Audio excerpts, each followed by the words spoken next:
Mesdames et messieurs, bonjour et bienvenue dans cette nouvelle session d'information. Dans les titres, enseignantes et enseignants sont à l'honneur aujourd'hui. C'est la célébration de la journée mondiale de l'enseignant. On en parle dans un instant. Renforcement de la répression des infractions liées au genre au Bénin. Cette décision du gouvernement viendra impacter des cas divers de violences faites aux jeunes filles en milieu scolaire. Elle est bien appréciée des différents acteurs du monde éducatif. Et puis, Emmanuel Macron tend la main à l'Algérie dans un entretien diffusé ce matin sur France Inter. Nous en parlerons également dans ce journal.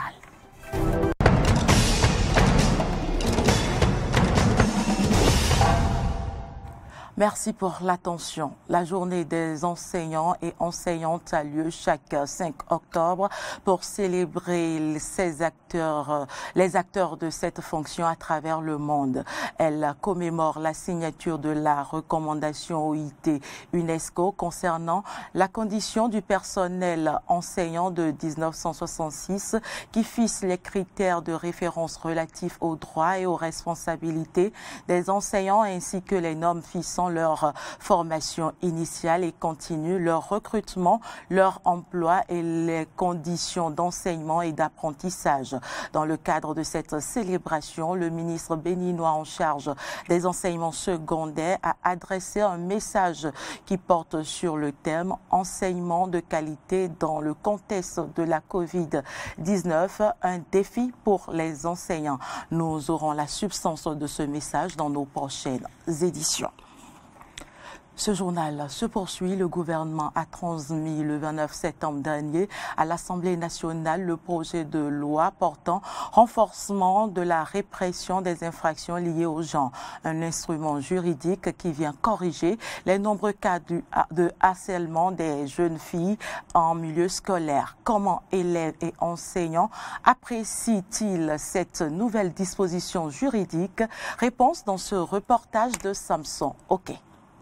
Le projet de loi portant dispositions spéciales de répression des infractions commises à raison du genre et de protection de la femme en République du Bénin vise à renforcer l'arsenal juridique destiné à promouvoir et protéger la femme contre les violences basées sur le genre. Des nouvelles dispositions juridiques qui viennent comme un instrument de lutte contre la persistance, voire la prolifération de situations de harcèlement physique et moral en milieu scolaire. Des élèves apprécient. Je pense que l'État a bien résolu ce problème, car il aura, avant il y avait des problèmes entre les élèves filles et des professeurs très jeunes.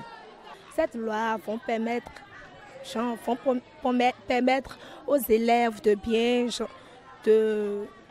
bien apprendre et de ne pas mettre l'idée sur quoi et si je ne travaille pas, le professeur pourra m'aider si je me livre.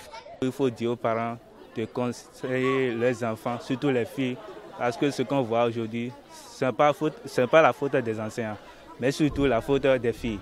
Ils s'habillent d'une manière extravagante pour provoquer des professeurs. Des avis qui semblent être partagés par des enseignants. La loi est la bienvenue, d'autant plus que nous sommes normalement des éducateurs et que 7 enseignants-élèves, c'est des humains. Mais je crois qu'il devait y avoir une barrière où l'enseignant devait connaître sa place et l'élève également sa place. C'est une loi qui, à mon avis, est la bienvenue. Elle va amener les uns les autres à se ranger.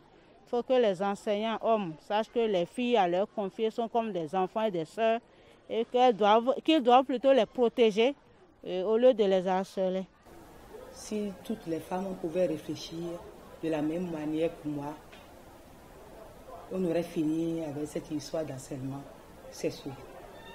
En attendant la mise en œuvre de cette loi, des responsables d'établissements scolaires promettent de sévir en cas de flagrant délit. Nous n'avons pas attendu cette loi-là pour prendre des mesures. Surtout moi, en tant que femme,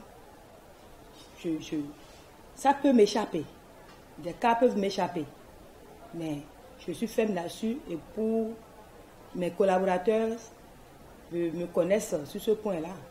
Et je conseille beaucoup mes jeunes sœurs. Si jamais j'attrapais un enseignant en flagrant délit, s'il y a des preuves de harcèlement quelconque, sur une adolescente dans mon établissement, je vais livrer ce dernier aux forces de l'ordre.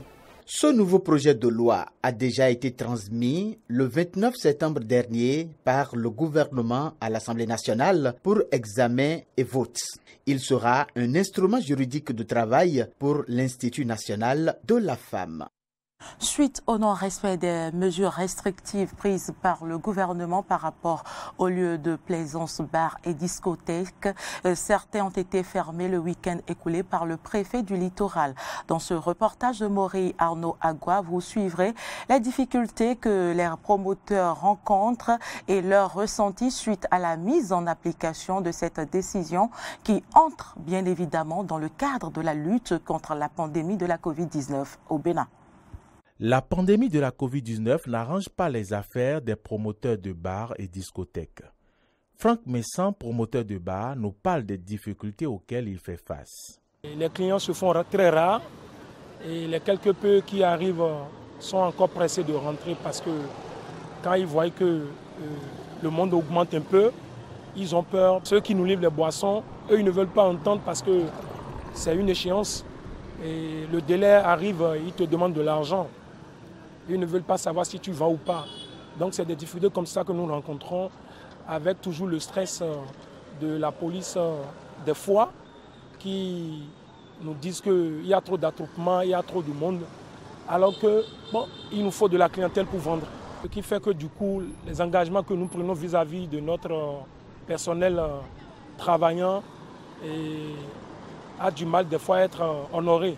Selon le manager Arnaud Koulibaly, des dispositions ont été prises pour ne pas perdre la clientèle. On a décidé d'innover, c'est-à-dire prendre d'abord vraiment à cœur les mesures barrières contre la Covid-19 et en matière d'activité, on a carrément baissé pour ne pas avoir trop de répercussions au niveau de la police et au niveau aussi de la préfecture.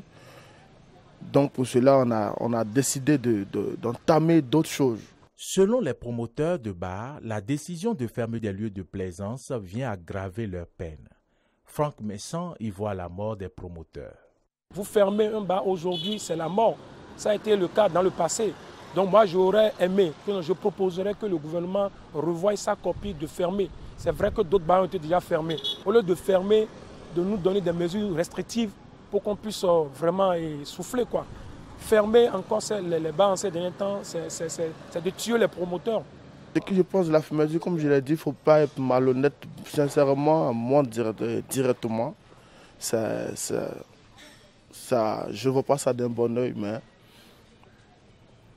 on est obligé. Vu que ce n'est pas seulement sur les bars et discothèques, il y a d'autres encore, d'autres structures qui sont aussi touchées. Donc on fait avec.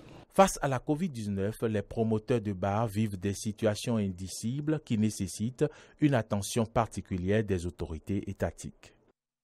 Les cas d'accidents se multiplient ces dernières semaines au plan national. Le week-end écoulé à Bomey-Calavi, précisément au carrefour Pota, un accident de circulation a causé la mort d'un militaire. Hier, 2 personnes ont également succombé à un accident à Bidosessi. Des cas d'accidents qui sont liés en majorité à l'excès de vitesse pratiqué par les usagers de la voie. Une réalité que dénoncent les usagers du tronçon Calavi-Pota-Kokokodji dans ce reportage de Juste Aimé Defodji. Damas Kakpo, enseignant de carrière comme de coutume, rentrait chez lui après le boulot aux environs de 18 h quand un taxi-moto roulant à vive allure est entré en collision avec lui au niveau du carrefour à Itchédji. En tournant, il y a un semi-zaman qui roulait sans contrôle. Il est venu me coller, me casser mes plastiques et puis même mon phare.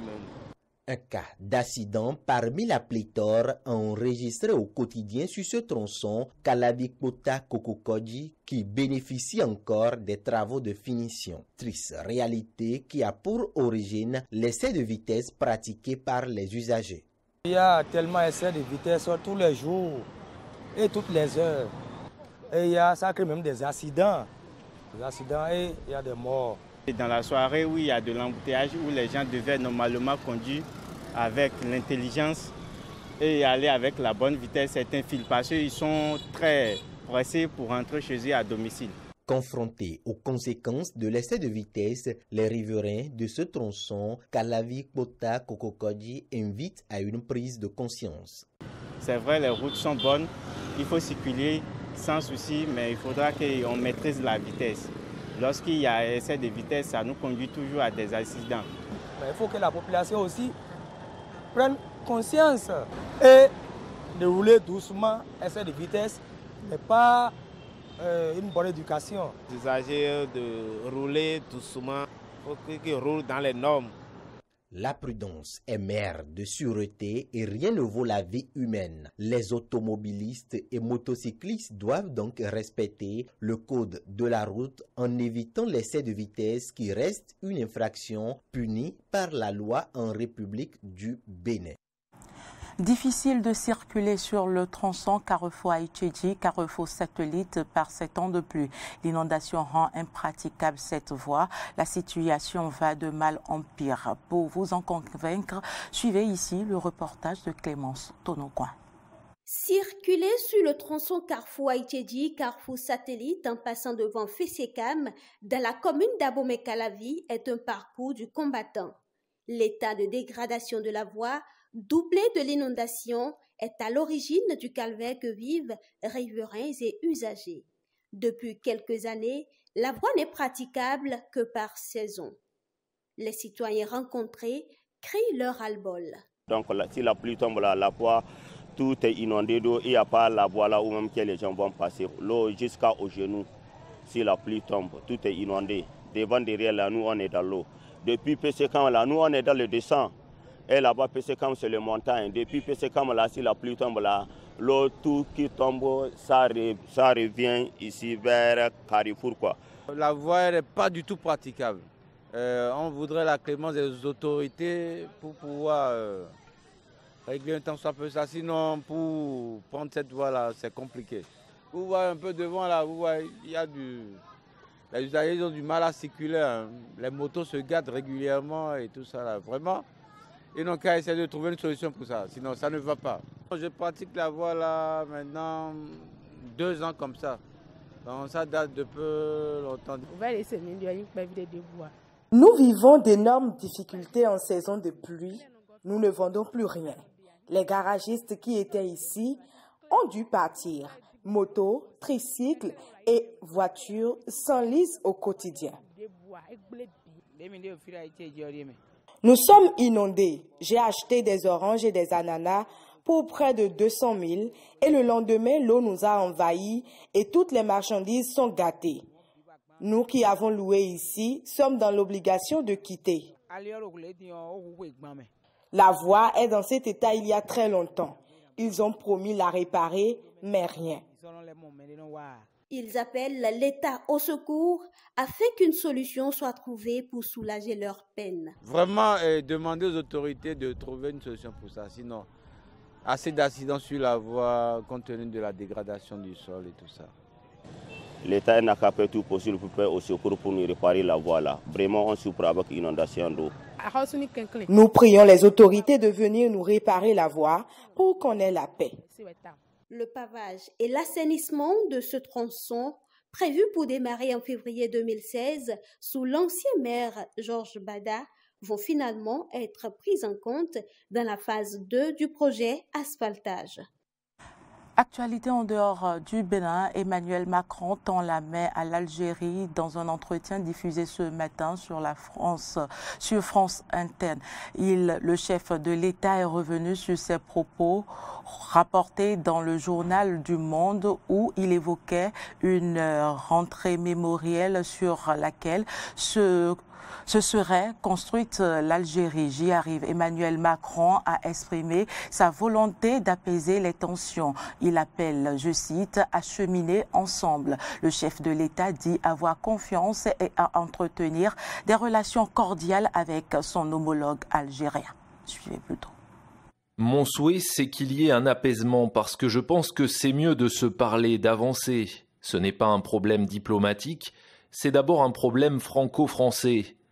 J'ai le plus grand respect pour le peuple algérien et j'entretiens des relations vraiment cordiales avec le président Tebboune. Mon souhait, c'est qu'il y ait un apaisement parce que je pense que c'est mieux de se parler, d'avancer. Ce n'est pas un problème diplomatique, c'est d'abord un problème franco-français.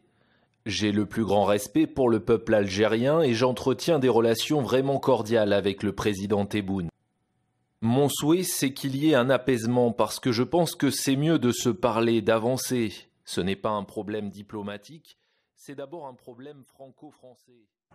Mobilisation générale en France à l'appel de plusieurs syndicats, battre le pavé pour dire non au projet de régression sociale. Salariés et chômeurs seront dans la rue ce mardi pour faire entendre leur colère. Une journée d'action de grand rassemblement dans tout le pays pour exiger notamment des revalorisations salariales et évoquer l'assurance, le chômage ou encore la question des retraites. Plus de 160 rassemblements sont prévus sur l'ensemble du territoire. À Paris, la manifestation se lancera en début d'après-midi à la place de la République, suivant nos confrères de RT France.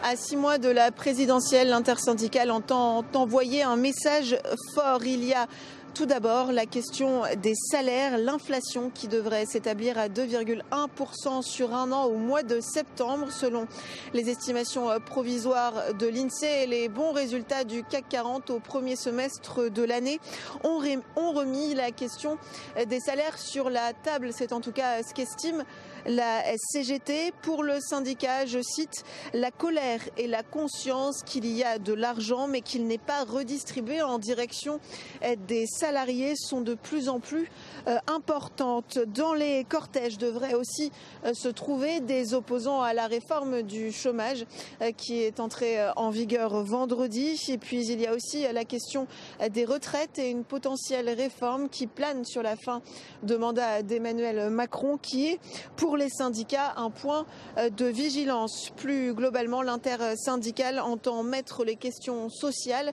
au cœur de la campagne présidentielle. Alors, de nombreux secteurs, qu'ils soient publics ou privés, devraient être touchés par cette grève nationale. Les transports en commun, l'éducation nationale, mais aussi les services public. Du côté du cortège à Paris, il s'élancera ici, place de la République à 14h, direction le quartier de l'Opéra. Initialement, les organisations syndicales souhaitaient pouvoir défiler jusqu'à la place de la Concorde, mais ce parcours a été rejeté par la préfecture de police de Paris en raison de la proximité de ministères et de la place Vendôme sur le parcours. L'intersyndicale avait alors dénoncé une entrave au droit de manifester. Et ce sera tout pour cette édition. Merci de nous avoir suivis. À demain.